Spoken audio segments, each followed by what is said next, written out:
Chhattisgarh is an interesting state. Remember, there are just 11 seats in Chhattisgarh or 11 parliamentary seats that exist or that are in Chhattisgarh. But Chhattisgarh has voted across three phases. There is particular reason for that. First, Naxalism, a lot being reduced.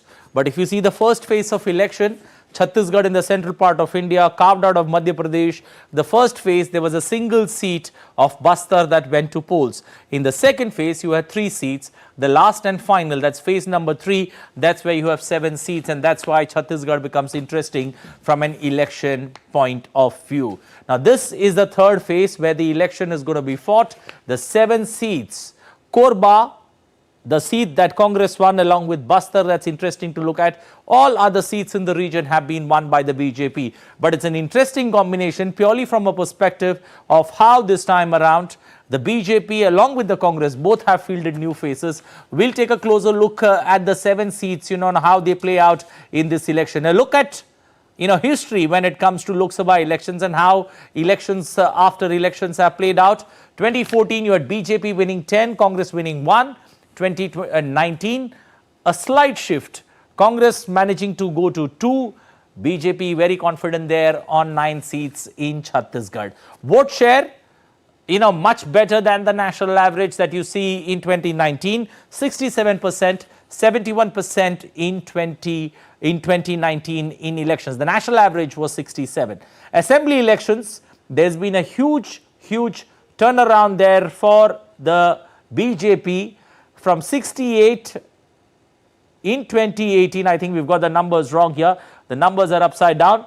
From 60, the Congress managed to retain power in 2018. The Congress had 68 seats. The BJP had 15. From 15, BJP has jumped to 54 in 2023. The assembly elections that got over in November, the state has a new chief minister. Voting percentage, again, a 0.5% that you would see from 2018 to 2023. But then when you compare it with the Lok Sabha elections, there is almost a 5% jump in the assembly elections in Chhattisgarh. The big seats that we are looking for, keen contest, Korba, a Congress bastion that Congress continues to win. The Congress replacing its candidate there in this particular seat. BJP National Vice President Saroj Pandey being pushed from Durg this time around to Korba. And that makes this Korba seat pretty interesting for both the BJP as well as the Congress. Surguja, another interesting seat. This time around, this is a seat that the BJP has been winning time and again since 2004. This time around, you've got 2 candidates there. Chintamani Maharaj from the BJP taking on, Shashi Singh from the Congress. And this becomes an interesting battle for the simple reason 20 years BJP's never lost it. The last time BJP managed to win it was in 2004, and then that winning run has continued for a very long time. Moving to our next seat, that's Raigarh. Raigarh is another interesting seat for the simple reason you've got Radhesham Rathia once again, looking for his 3rd term to Lok Sabha from Raigarh. The challenger here is Dr. Menka Devi Singh, who's representing the Congress, and the BSP here making this contest triangular, but it's primarily a bipolar or a linear contest in Chhattisgarh that you see between the Congress and the BJP. Moving to the next seat, Bilaspur. This seat is even more interesting for the simple reason the last time BJP captured it was way back in 1994. And from 1994, it's a BJP stronghold, which means for 28 years, this seat is with the BJP.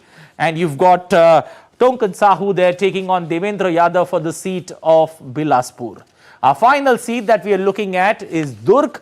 And Durg is interesting for the simple reason this is from where once Saroj Pandey fought elections, as I mentioned. But Durg this time, Vijay Baghel taking on Rajendra Sahu from the Congress. And this could throw some interesting numbers for us. As voting day, that's May 7th, gets over, we could see some interesting numbers that could be thrown up in these elections from Chhattisgarh. There are just 11 seats, 3 phases we've seen elections, but elections that could go down to the wire. Remember, bipolar elections are very interesting to cover because it's either this way or that way, but it's a keen contest, but BJP clearly holding the edge in Chhattisgarh. Well, time now to take a look at lots more happening in the state of Chhattisgarh as we head into the third phase. There is a lot of political buzz taking place in Chhattisgarh, the capital Raipur and all other places. A quick look at some interesting stories there from Chhattisgarh as campaigning is on its last leg in Chhattisgarh ahead of that phase 3 of the general elections. You had the Congress president there, Mallikarjun Kharge, addressing a public meeting in Chhattisgarh today. Kharge first addressed a press conference there in the capital Raipur, then followed it with a public meeting.